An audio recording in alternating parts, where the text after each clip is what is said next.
Hey then everyone, it's Juan Romero here from SwitchWatch, and I'm back with another review, this time a game called Butcher, provided to us by Crunching Koalas, so thank you very much. Now there is content in this game that may not be suitable for children, so just a warning before we get into the review itself. If you're a new watcher here, then please consider subscribing to our channel, and to all of our existing subscribers, thank you so much for watching and for commenting, it really means a lot to us. So without further ado, let's get into the Butcher review.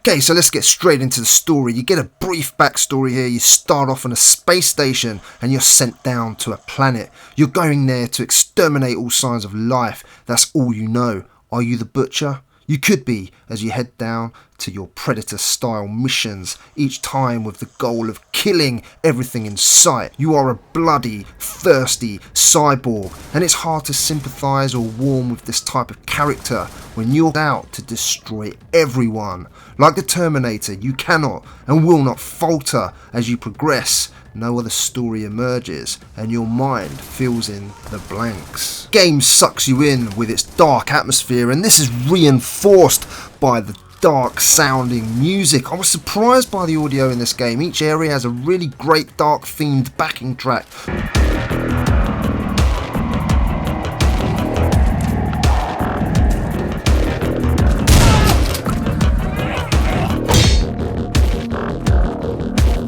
The shotgun sounds fantastic, as does the charge of the railgun. When you shoot it, it makes a morbidly satisfying noise. The sound of enemy weapons firing at you is also great, and you're in no doubt that there is some heavy artillery being used against you. When blood is splattered and guts are spewed all over the place, you can hear blood drips. It's pretty grim but so satisfying, blowing your enemies apart. The developer has done an excellent job getting the feeling right, and the sounds evoke a visceral experience. Visually, the game is drawn in a pixelated style, and your character is quite small, especially when jumping around all over the place. When the game gets crazy with loads of enemies on screen and bullets flying everywhere, you'll want that extra real estate in docked mode to maximise your annihilation of everything you come across in this post-apocalyptic world.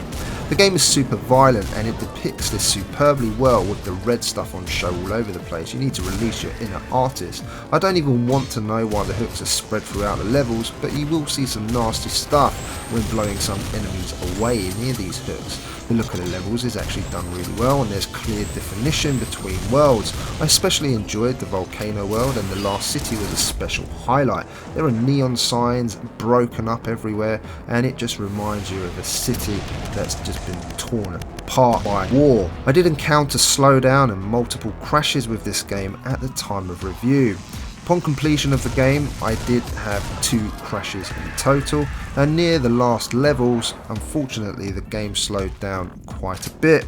I've been told by the developer that this is due to the Unity engine, and they will be patching this in a future patch. However, you do need to know this before deciding to purchase. Lucky then that the game saves.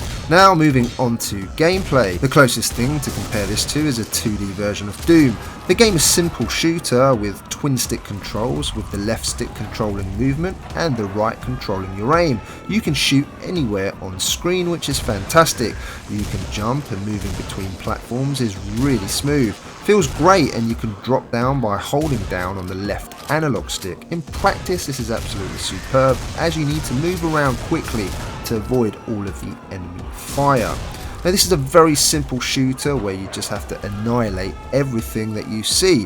When you begin the game, it defaults to hard mode, and all of the trailers seen for this indeed say that the only way to play this game is in hard. Now that's all well and good, but when you step into the first level, of which there are 20, spread over 5 worlds, and you get your brains blown out, you're thinking, what just happened? This is the epitome of rewarding. It's so frustrating. Now let's say straight away that the game in hard is so hard that by the time you get to level 2, it's taken you probably half an hour of your time. When you do, you will be happy if you made it without your Switch being thrown across the room, that is. I did it best in docked mode so it wouldn't happen for that reason. Now the developer pokes fun at those who choose to play the game in casual mode by increasing your health 4 times and turning the secret skulls you can collect into bananas instead, which acts as a health pack. There are loads more health power-ups and ammo as well, whereas in hard mode the ammo and of course the armour is limited. I will admit to playing casual mode in order to get some footage for this game and to experience the whole game. I have played my fair share of hard games and this one is certainly up there in terms of challenge and difficulty. Whilst hard is extremely difficult, casual is too easy, and I completed the game in about 2 hours. It feels like an intended joke by the developer, throwing in the casual mode to tempt you. If you take the bait and complete it this way, you can't help but feel like you've cheated somehow. On the flip side, hard mode is, in my opinion, a bit too difficult. In order to succeed, you will need to memorise each level and where every enemy is placed to have a chance of beating it. If you die, you start the whole level again, and it is crushing when you get near the end of a level and you move into exterminate everything in that area mode part before being able to move forward, and dying at this point, it stings particularly badly. A normal mode in between casual and hard would have been perfect. As it is, the difficulty curve, for me anyway, is not quite right, but some of you may disagree.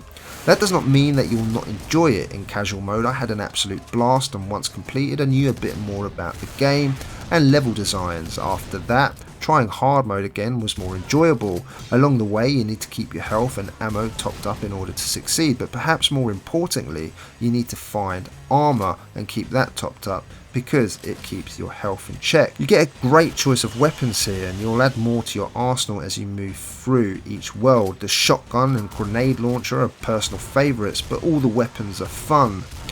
Even more fun is using them in an imaginative array of enemies, from jet fueled flying guys who blow up when you hit them to rocket launching enemies.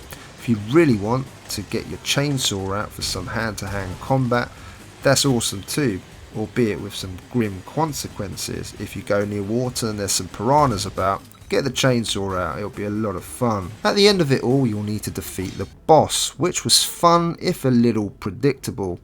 I got a pretty terrible ending, but there is a better one if you defeat the game, of course, in hard mode. Perhaps if you beat hard mode and go up to hardcore, there is another as well.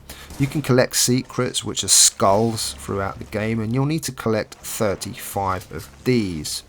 Each of the levels is timed, giving you an incentive to play and beat your score. Sadly though, the developer has missed an opportunity here to implement a leaderboard. As it is, you can only compare your scores to yourself on your own local device. This would have been cool if you could play with another person as well, such is the challenge that I think it would have worked really well with a second player. The controls in both docked mode and handheld are thankfully really nice and tight. It's all pretty intuitive, and you have alternative preferences, and you have the option to change some of the buttons around, which is a really nice touch. It's currently £8.99 or $9.99, and for me the game is priced well and is on the positive scale against other similar indie games. The question though I always ask myself when making these reviews is, would I buy this with my own cash if I had not been provided the review copy? The answer here is I would have bought the game on day one. Because for me, I like these type of games and grew up playing them. Throw in the violence and gore and I was sold the moment I saw the trailer. It offers a great challenge and is superb fun. The levels are only 2 minutes each or so it's really nice and easy to pick up and play.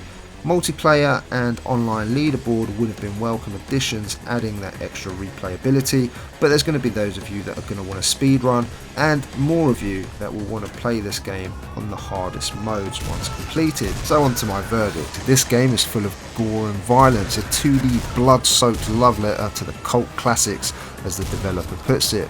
This is ultra violent and uncompromising, especially in hard mode. Not everyone will enjoy the look of the pixelated graphics, and the game is certainly an acquired taste. The thing is though, I loved every minute of it, and I could not get enough of just blasting enemies to their deaths. If you want a game which is simple to pick up, not think too much and cause absolute mayhem, then this is the game for you. Take into consideration that there are currently a few performance issues like slowdown, and there were a few crashes which the publisher and the dev have promised to sort out. As it is, it's a fun game and a worthy 7 out of 10. Now guys, if you enjoyed this review, then please consider subscribing if you're a new watcher. Hit that thumbs up, and why not leave us a comment letting us know your thoughts on this Nintendo Switch game or any other. And if you want the written review, check out www.switchwatch.co.uk. My name is Juan Romero from SwitchWatch. You know what I'm going to say. I'll see you on the next one.